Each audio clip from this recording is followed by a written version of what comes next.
Subscribers, good evening, everyone. Just wait for a few minutes. Mrs. Radhika Gupta will be joining us soon. Sorry for the few minutes delay.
Hello, Radhika. Good evening.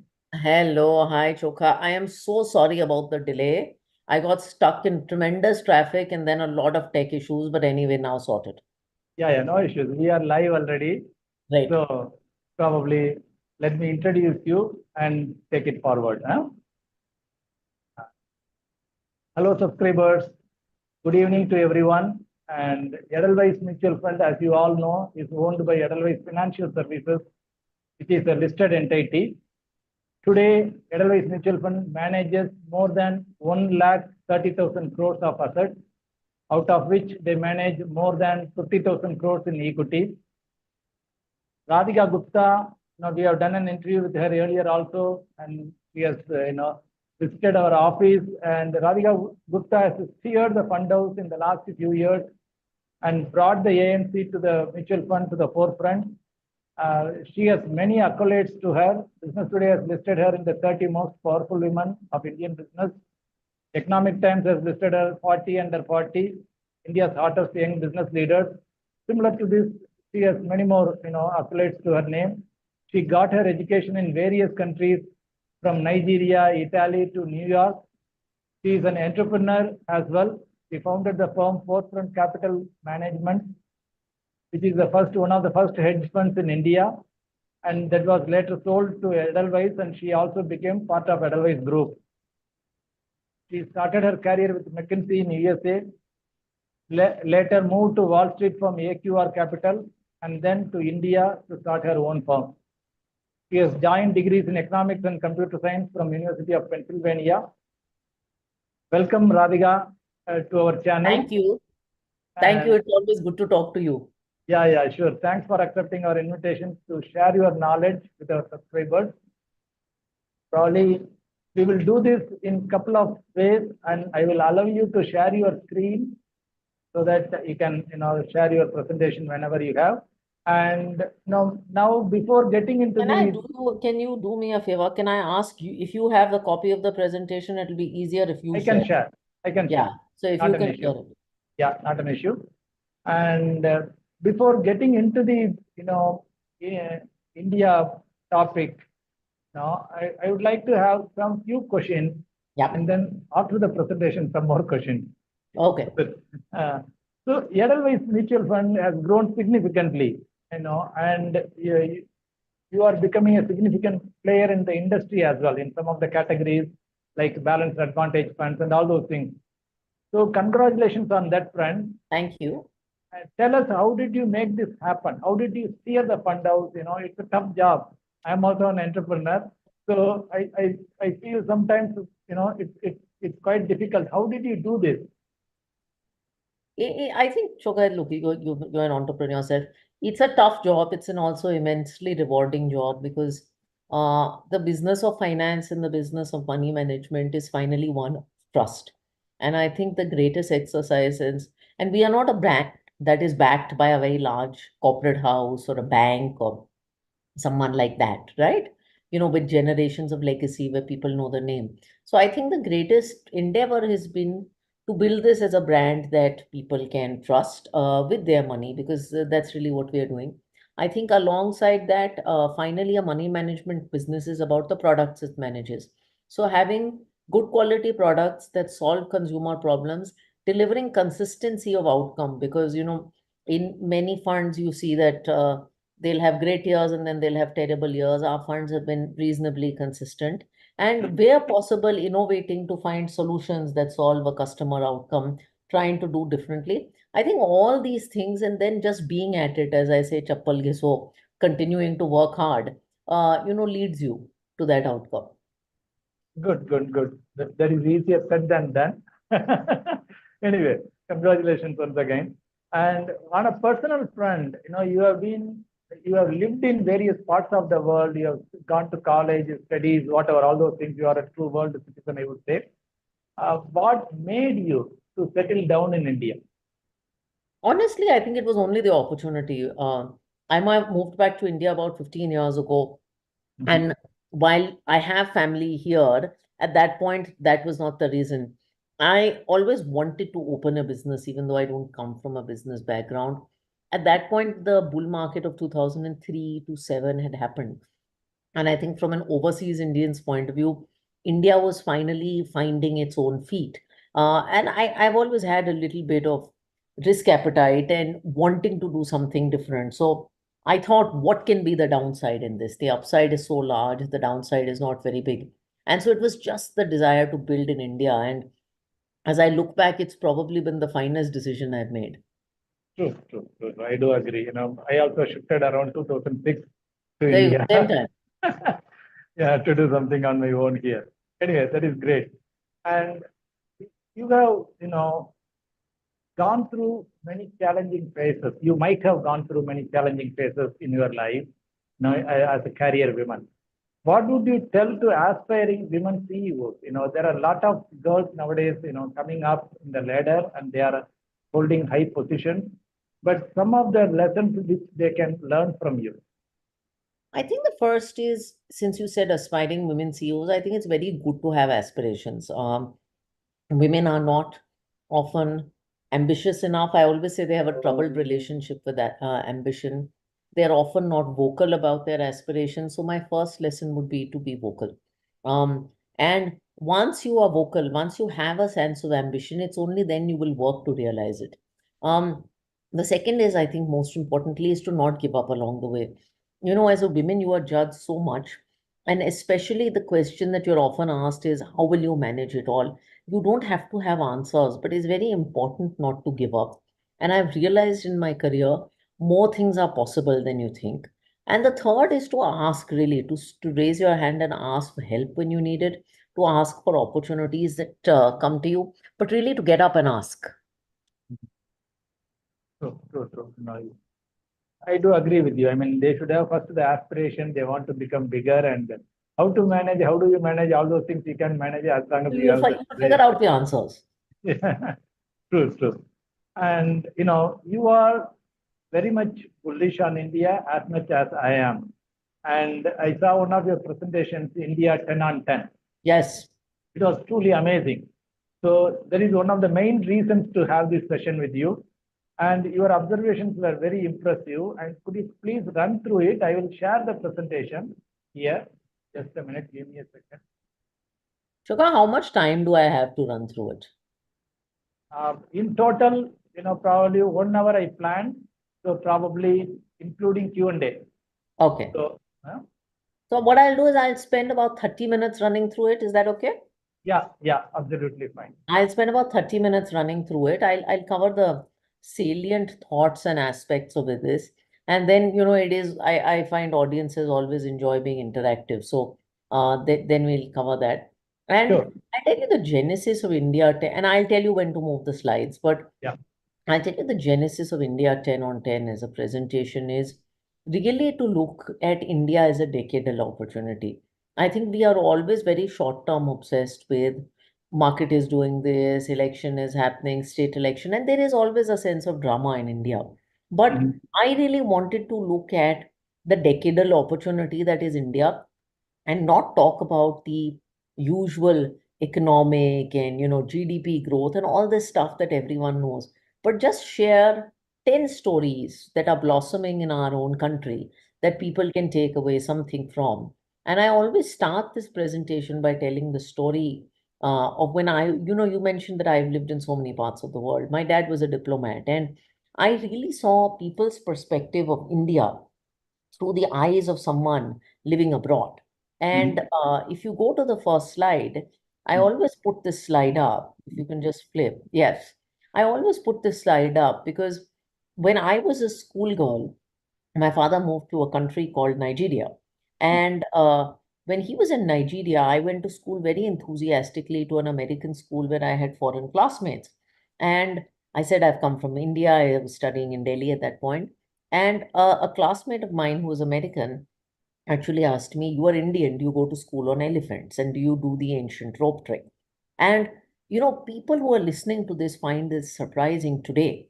But it was actually the perception of India for students studying abroad in the mid 90s. Cut to now. And, I recently spoke at one of the most prominent financial conferences in the world called the Milken Conference, where Elon Musk and Bill Clinton were speaking. And one of the most attended panels at that conference was the panel on India. In fact, the US ambassador to India came up on stage and started by the panel by opening his arms, a la Shah Rukh Khan, and talking about the India opportunity. And I think that to me represents the change that the country is going through. Now, what I wanted to do was tell 10 nuggets or 10 stories. Mhm. And the first one is on your screen here. I think it's a very interesting story. And whenever you're listening to this in India, and if you happen to use an iPhone like I do, Mhm. it's very interesting to note that Apple, which is sort of a world giant, opened its first store. And Choka, it'll be great if you can full screen this. That actually might be better. Okay. Let me check your thing. See if you can make this full screen. There's a little full Yeah. screen at the bottom. It's right at the bottom, or you can go to view full screen. There. Yeah. So if you can just pull up these two, great. Yeah. So if you can just click a couple of times. Yeah, great. And you can just pause here.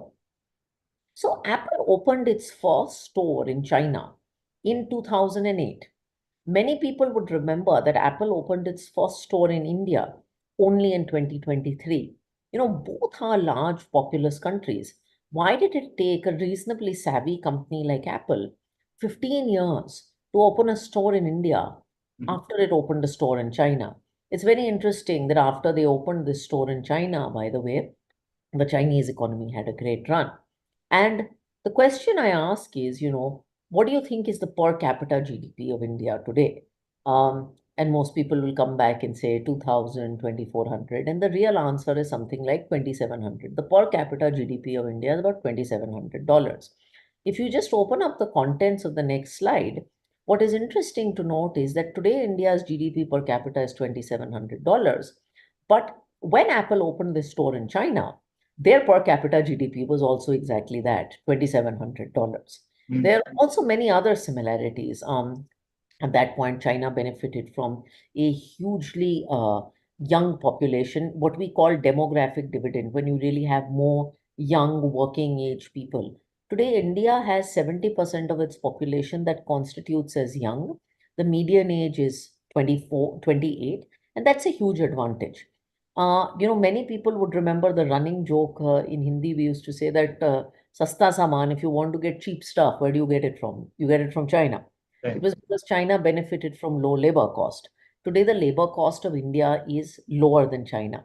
So this is just one story and one anecdote of the many I have about two countries 15 years apart. The second one that I want to talk about and just pause right here is that, when we see a country of 1.4 billion people, we are an economy of almost 4 trillion, $2,700 per capita. It doesn't explain some of the things that are going on. I don't know if you know, but India has the highest waiting period for 2 crore Mercedes cars, which is the Maybach, the top end of Mercedes, because there's that much demand for a Maybach in India. In many parts of the country, hotels are priced at 30, 40, 50,000 rupees a night. In fact, in March, the Taj in Rishikesh was priced higher than the Taj in Maldives. Oh. And there are many such exploding stories of consumption that all of us can share. And what's important to realize is that you can't look at India as one country. And what I want to show you here is a tale of three different Indias. The first India is the one that you have on your screen, which is rich India. And that's all the what I call hotel people and the people who pay Dolly Jen money to drape sarees, whatever you call it, that people. But it's essentially the top 10% of India, which is about 12 crore people, and they account for half of the economy. Now, this country, in some sense, if you were to look at rich India as a standalone country, it's actually a rich country in itself. It's got a $12,000 per capita GDP. It's like China. Mhm. Second India is aspiring India, which is the next 10% of people. They are $300 billion of GDP. They're probably customers of affordable housing, getting their first scooter, all of that. And then the large mass of growing India, which is 1.2 billion people, which is the other half of the country. What is interesting is if you go to the next slide, Rich India, the size of, yeah, and just flip through this. If you go to the next slide, the size of what we call rich India is going to double in the next 6 to 7 years. So of 300 million households today, 38% are high and upper middle income. This will become 56% of households. And actually, by 2030, you will have only 6% of households that are truly poor. In Oh, short words, what I'm trying to tell the audience here is that you are living in a part, all of us who are watching this webinar are actually living in a rich country that's going to double in 6 years. Think of that. true, true, true.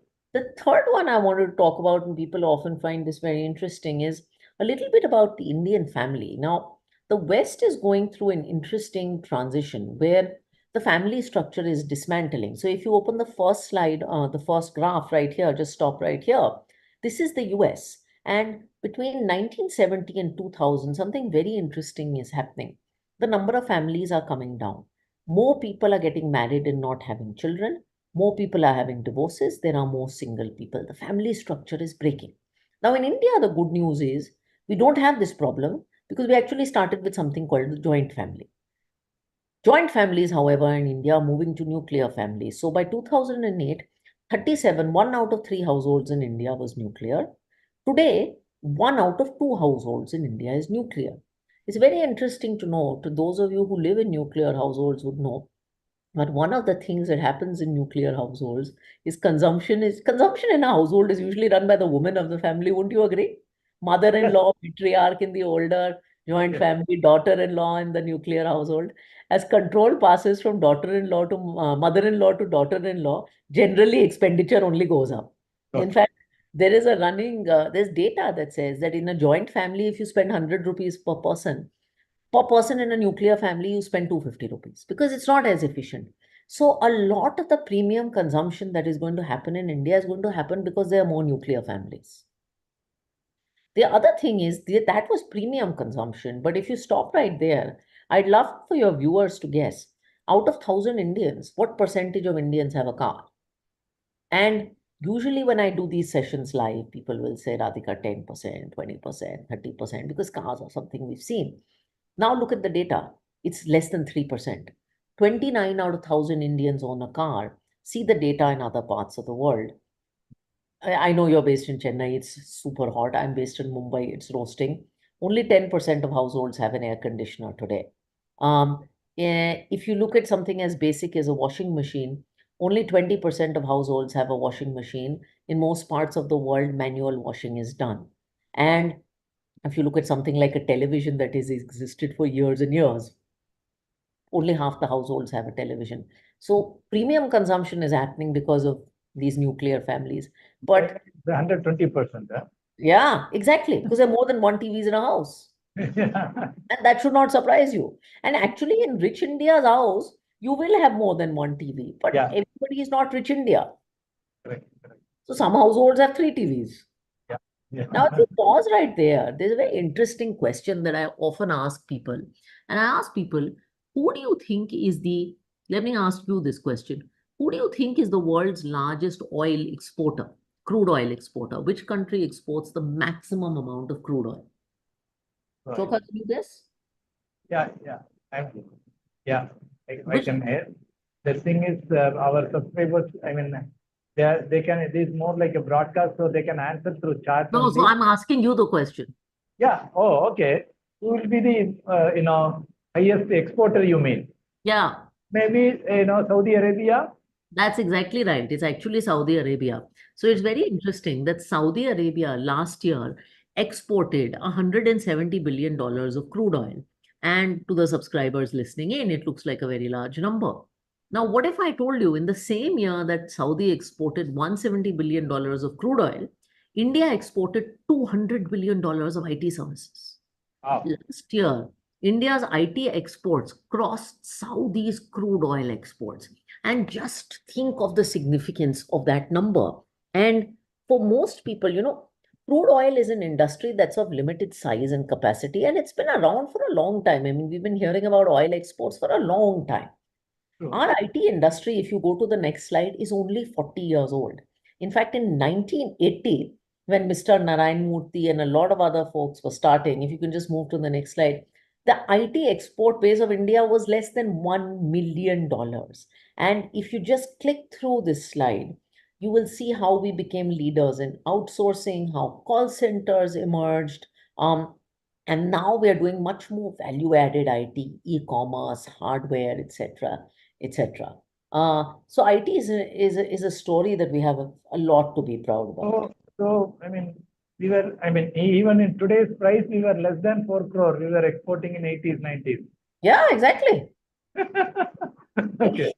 It's absolutely fascinating. I mean, I find the IT story of India, we perhaps sometimes don't give as much credit to it as it deserves. Correct. Okay. So the next story I'm going to tell you is about Chandrayaan, and everyone has sort of seen India's space program and celebrated when Chandrayaan 3 happens. Um, I find it very amusing when these kind of programs happen. You'll have people in the British press who write, why should India have a space program? They're a poor country, they should be building toilets, all this kind of nonsense happens.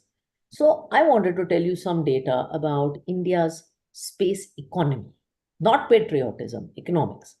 So in the last 5 years, ISRO, which is our space research organization, and this data is a little old, has actually launched 200 plus satellites for 28 countries. It's earned a private sector revenue of 1100 crores. Some of you know me from Shark Tank India. The country now has 200 startups in the space segment. India is today, and again the data is old, India is today 2% of the world's space economy, but we have the opportunity to be 8% of the global space economy. Going forward. Okay. Yeah, and it's interesting, just for some fun, if you go to the next page. So back then, there used to be this cartoon when Chandrayaan 2 failed, where you had an Indian standing with his cow knocking on the door of an elite space club, which had a bunch of foreigners. After Chandrayaan 3 and all the success, the cartoon changed. And if you open the new cartoon, you now have the Indian and his lovely cow or bull sitting inside the club and everyone else knocking. With respect for India's ability to do low cost manufacturing and do what we do in space. So I think this is a interesting story. um I this is this the sixth story is about manufacturing. I have many stories here, but my son was here just before we were starting this webinar because I'm doing this from home, and he's 2 years old, and my father is always telling me I don't do enough for him, and all grandparents are very indulgent. So one day I had this argument and I said, Papa, what do you want me to buy for him? And I don't know, Choka, if you've seen this toy, but some people on the webinar would know. There's this toy that comes which has these little steps, and these ducks climb up these steps and they slide down. And so my father said, when you were young, I went to Germany and I bought this for you. And next time you go to US, please buy this toy for my son. So I said, I'll buy it. And then I went to the internet and I said, what is this damn toy? I found out the same toy that my father had to go to Germany to buy in the 80s because nothing was available in India now is available for 400 rupees on every website. Everyone knows these stories, right? We know the 80s when a hairdryer was not available in this country, but I think India is now becoming a manufacturing giant. And there are two, three reasons I think that will happen. One is that I pointed this out before. To manufacture in China, wage cost is about $1,400 an hour, $1,400 a month. It's 10% of that in India. So we have low cost manufacturing. Tax policies are also now much more favorable to new manufacturing. And the last point here is that PLI has created the incentive to manufacture at global scale in many industries. It's very interesting. One of the interesting aspects on this slide is that PLI has created almost 4 lakh jobs. By the way, a lot of them have been occupied by India's women. Okay. That is great. I mean, most of them might be in highly valued, mobile and electronic. In fact, if you go forward and you just open some of the points here, phone production, which is what you were mentioning, is almost about $50 billion. Exports of electronic goods are about $20 billion. This is incredible. The seventh one, and this is a theme that's been very close to my father's heart, is defense. My father always says that, look, we live in a very challenged neighborhood. I mean, between Pakistan, Sri Lanka, China, Bangladesh, and now even Maldives, you have, and Afghanistan, you don't have easy neighbors. Uh, And like defense spending has to go up, right? Our defense correct. spending is much lower than US and China. But if you want to be a major economy, you can't just be buying stuff from France and saying, I'm importing Rafales. Mhm. Now, we used to be one of the largest importers of defense 6, 7 years ago as a country. A few years ago, this indigenization movement started. Today, 75% of the defense, just open the slide, 75% of the defense budget is reserved for local purchases, and we export $2 billion of defense goods with the aim, it's actually closer to 3 billion this year. This should become 5 billion. India, actually, if you go to the next slide, sends defense equipment to 80 countries. There's a very popular lightweight aircraft called Tejas, that's made its way to many parts of the world. Mhm. And if you look at companies like HAL and BEL, they're among the top 100 arms manufacturing companies worldwide. I mean, where there was no presence at all a But there was decade ago. zero presence. And we're still small, but these are all green shoots of opportunities.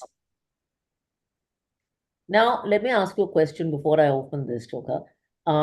If you wanted to get dental treatment done in Chennai, what does it cost you? Like root canal or wisdom tooth? Maybe 20,000 rupees, 25,000 rupees. Yeah, it's usually that 15, 20, 25,000 rupees. My brother-in-law lives in the US and he just got dental treatment done. He just got a simple wisdom tooth removed. For one tooth, he paid $15,000. $15,000. Yeah, thankfully he had insurance. 12, 13 lakh into 12, 13 lakh rupees. And we know these stories. In fact, if you open the slides, there's a similar stat of a hair transplant. In India, a hair transplant is done for 1, 2 lakh rupees. US and Canada, it's 5, 6 times the cost. I mean, many of us have had relatives, I've certainly had, who come from abroad to stay in India and get some cheap medical treatment done. In the South, so there are many places that have become hubs of medical tourism. So, My parents live in Gurgaon, where Medanta, Medicity exists for this purpose. Now, I found out India ranks seventh in the world on medical tourism. We had 1.5 million medical tourists last year. And over the next 10 years, medical tourism could be a 40 to $50 billion market. ah, So the ninth one, this one I picked up when I was traveling to the US. I graduated from Wharton, which is a US college, in 2005. And when I went to college, the major employers on Wall Street used to be Goldman Sachs, Morgan Stanley, Lehman Brothers, Credit Suisse. And if you look at all the list of those top 10 employers, 8 of them have gone out of business today. I ah, found out that since in the last 20 years, 25 years, more than 500 private banks have collapsed in the US. In India, on the other hand, the number is less than 20. And I'm not saying this to make fun of another country, but to highlight the fact that today India's banking system is actually in some of the best of shape. So if you go to the next slide, bank NPAs are actually some of the lowest they've ever been. Even people like us who are rarely bullish on PSU banks tend to be very bullish. And we are a country that has not utilized our bank's potential yet. So our credit to GDP is one of the lowest among our peers. So supply for credit, demand for credit can come together really nicely. And the last story that I tell in my 10 on 10 series is, if you just open the slides, in the last few years, more PAN cards have been allotted, more income tax filing has happened, more people have followed under the GST net. Formalization has happened. In 2014, 14% of Indians had a bank account. Today, 81% of Indians have a bank account. More Indians have a bank account than electricity. And the reason is you had Aadhaar, which made eKYC happen, and the cost of opening a zero balance bank account lower. Because so, of this infrastructure, you were able to vaccinate 1 billion people during COVID without opening an extra vaccination center. And so, today, technology like UPI is not only used in India, but in 11 countries outside India. One UPI. of the other good things that has happened is thanks to people like you, Choka, a lot more investors are investing in India. A lot more retail investors are parking money in our markets. And if you open this slide, the ownership of our markets, foreigners used to own 20% of equity markets in 2012. They own 20. Domestic investors have gone from 10 to 15. So our markets are more independent. And if you open the data on the right, of course, the SIP book of the industry has grown steadily. And I think by 2027, you'll have a 30,000 crore SIP book. Yeah, now itself it is more than 20,000 crores. Exactly. In fact, I think my number is going to be way off by 2027 because it's so low. And if you can skip one or two slides, I think I've covered most of what I wanted to cover, but I wanted to just show you one or two more things. I hope my signal is okay and you can see me. Yeah. So if you just skip one or two slides, yes. Yeah, go back to that, sorry. Since clients are often obsessed with multi-baggers, we also checked which country had generated the maximum number of multi-baggers in the last 10 years, 20 years, and that happened to be India. Oh, it is not even USA, not the technology stocks. Huh? No, the number of 55% of NSE 500 stocks have been a multi-bagger. So, and there are two other things I'd highlight. One is if you skip one slide and go to the next one, when people think, just skip this one. When people think of Saudi, they think of it as an oil economy. When people think of Maldives, they think of it as a tourism economy. Now, I've only spoken to you for 25, 30 minutes, but I have told you stories of how many sectors?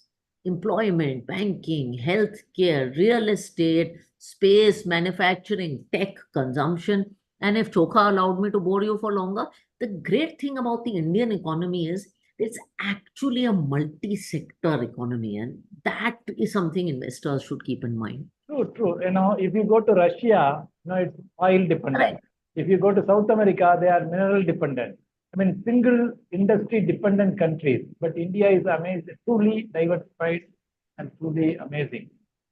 The other thing is that the Indian market is also getting deeper. So people used to think that the Indian market is an opportunity of 50 stocks. And, it used to be that way, but it's not anymore. Correct. If you go to my next slide, the market is expanding. So in 1998, a large cap company used to be 3,000 crores in size. Okay. Today, a small cap company is 13,000 crores in size. 4 times of that. Yeah.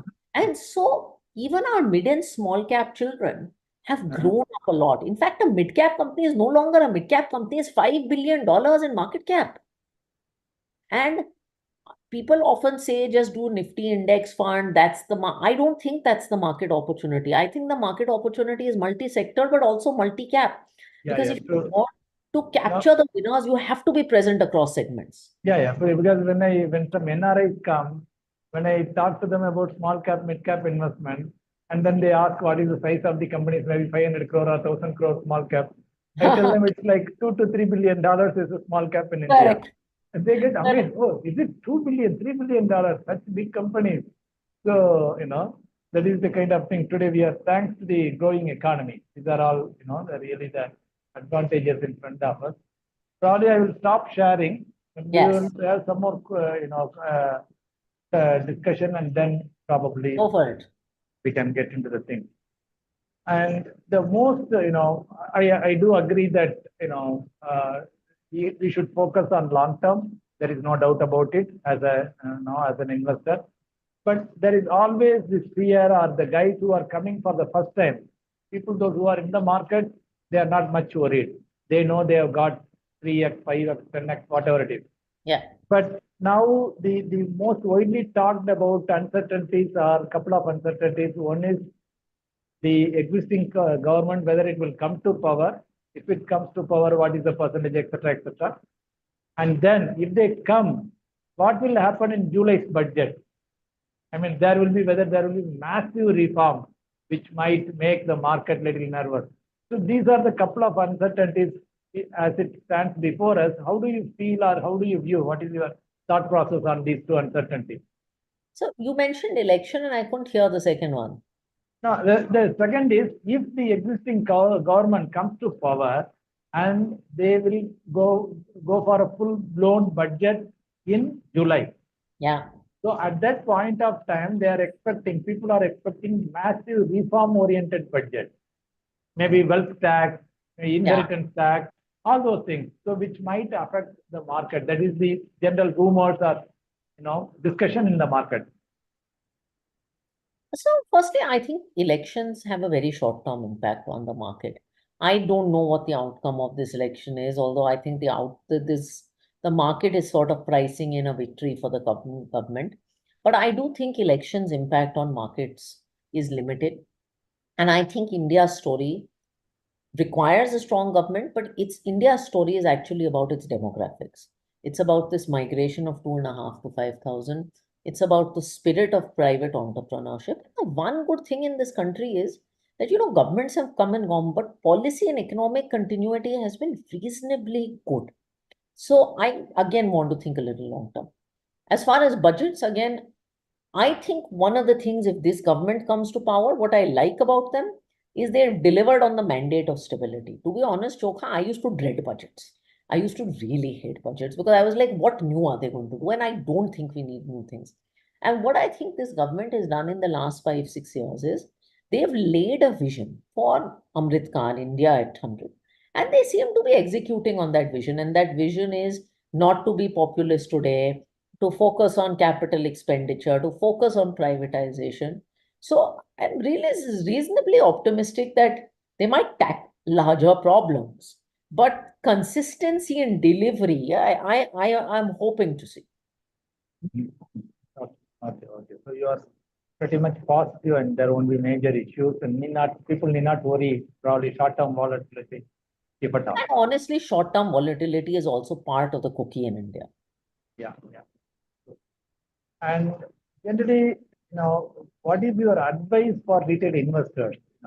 Today, as you see, as you manage a fund house, or you might be seeing the trend, the nature of investors coming into, getting into, and how should the retail investors get positioned? Still, the participation is very less. I would say compared to real estate and gold, mutual funds are very low on the lower side. But Yeah. increasingly people are entering. So what is your thought process or advice for retail investors? Look, I think finally, asset allocation matters and you should take the risk that you understand and can afford to take. But finally, equity will create wealth. And if you do believe any of the stuff that I have said about the potential of the Indian economy, equity is the way to realize it. So you can't avoid equity in the portfolio, but you have to calibrate. And people like you are great sources to guide as to the amount that is right for an individual to hold equity in the portfolio. But avoiding equity, I don't think is an option. I would also tell retail investors, because markets have been so good, to have more moderate expectations of equities. I sometimes worry when I see funds up 50%, markets up, that people's expectations are through the roof. And I really think equities are supposed to give you 12% in the long term. Now, some years they'll give you 50 and some years they'll give you minus 20.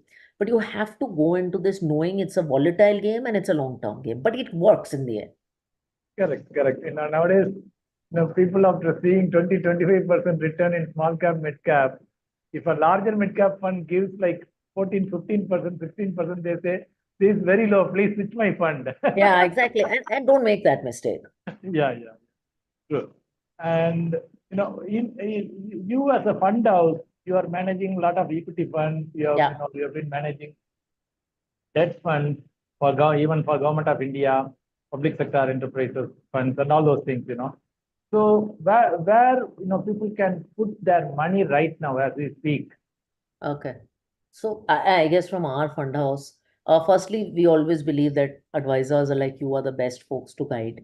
But I want to give simple suggestions. So I'll give you 2, 3 suggestions that I like. I think for investors who want to take risk, multi-cap funds are a great category. They combine a mix of large, mid, and small of the economy, and they really give you broad exposure to the Indian economy. For investors who are more conservative, I think hybrid funds like our Balanced Advantage Fund, our Aggressive Hybrid Fund, these are funds that either have 60-40 equity debt or 75-25 equity debt. These are great. They're very tax efficient solutions because they combine equity and debt in a single product with equity taxation. So I would just give you these 2 simple categories of solutions. Okay, okay, very good, very good. And as a fund house, what are your plans for the future, on a macro level, I know. Yeah. So I think our plans are not complicated. We want to continue to do what we do, continue delivering to customers, continue investing in scaling our teams, our branches, our investment professionals, our capacity. And we are not a fund house that launches a new product every month because it's not sustainable. We launch few new funds, and whenever we have a compelling new idea, we will bring it to the market. Okay, okay. Do you have any plan, coming out with the new fund offers in the next 1 month, 2 month, any short term? Yeah, you will see a new fund offer from us in July. It's a fund that I think timed for post-election focuses on capturing large business cycles in the economy. Oh, okay, okay, okay. So it's a business cycle fund, more or less. Yes. And where does Radhika invest? A lot in my 100% in mutual funds, lots of which are my own. Mix of balanced advantage funds, which I told you about, mid cap funds, small cap funds, most of the investments via SIP. So that's broadly what it is. Okay, okay. And I mean, you are a young mother. I saw one of the articles Yeah. where you started for your child. Yes. You got So a I PAN card encourage, and yeah, he got a PAN card, Aadhaar card, passport, everything. I think when he was a month or two, and we started investing for him. He's got SIPs running into. He's got an index fund. He's got an international fund. He's got a small cap fund, and we both put in a certain amount, and we're working towards his foreign education. I really encourage everyone to do it. good, good, good. Because when you put in child's name, you won't take out for anything else. Yeah, we never look at that. In fact, we only think how can we add. Yeah, yeah. True, true. And we are coming to a close before Q&A, and probably I would like you to share some of your personal stories which might interest, because always people are interested. Okay, Radhika is there, what she is doing. They might like to know about your personal hobbies or balancing family, work, life, and Oh. interests, whatever you can share. I mean, look, people know I love to write, and I write quite a bit on social media. I love to read books. I'm currently reading a book called Anger Management on the complex relationship between India and Pakistan. And most importantly, I love to spend time with my 2-year-old son. Okay, okay, okay, okay. Do you travel a lot? I do travel a lot. I have about 35 locations, expanding that to 60. So I end up traveling a lot for work. And I do like traveling. I collect sarees, especially in wonderful places like Chennai. Good, good, good, good, good. Now, I saw some of your photos in your website, mutual fund Yeah, website, with wearing uh, great sarees. Chennai is a very difficult place to come because your budget gets blown up by sarees. Good, good, good. Probably we'll get into the Q&A session right now, and we'll take a few questions. Probably in another 5 to 10 minutes we can close. Yeah. And thanks for both of you.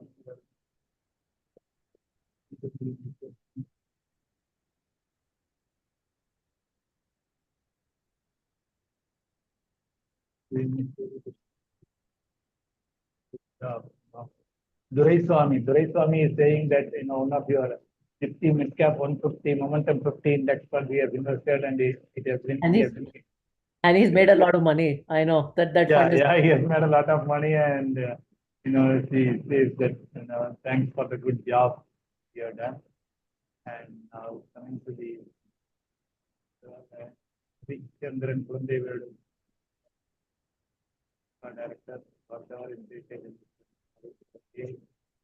And now comes Lakshmi Narayan. What has to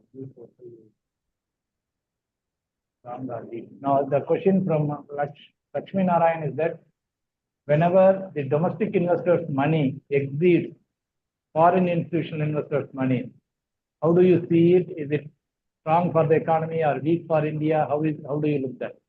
I don't think of it that way. I mean, spending lots of time with foreigners, I think foreigners have their own reasons to enter and exit India. What gives me hope is that the domestic contribution of capital in India is growing steadily and its retail investor contribution. So I think that makes our capital market a lot more resilient. I mean, if we didn't have domestic investors and foreigners had pulled out the money they had in 2021 and 22, we would have had a bigger correction than 2008.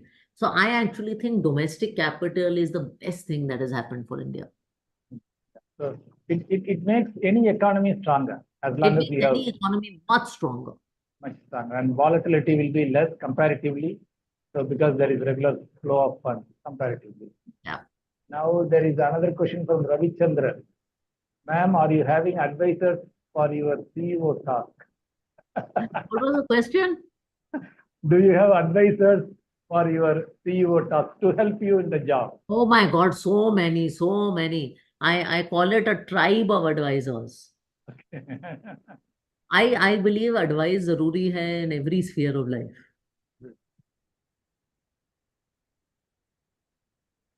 And one more generic question here from Lakshmanan. There is lots of hype about artificial intelligence. What is Ah. your take on artificial intelligence? Look, I think, technology has always been disruptive. I think in some industries, the disruption is happening sooner than later. In the investment industry, AMC has already done a lot of rule-based and those kind of funds, including balanced advantage funds. AI-driven investments, early days, but we are keeping our minds open. Okay.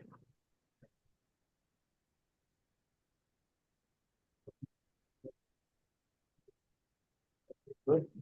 So generally, that's pretty much. Probably we are, so 5 minutes to 6. Probably, I will also leave you to go and look at your day-to-day items. Thanks for, sharing Thank your you so knowledge much. here. And my apologies again for being 5, 7 minutes late. It was just technology issues. So my apologies for that. Thank you. Thank you. No issues, Radhika. Probably next time, when you are here, please drop by. And we will Absolutely. meet and we will have a great saree for you. Okay, great. Done. Done. Yeah, Thank you. thank you all. Thank you.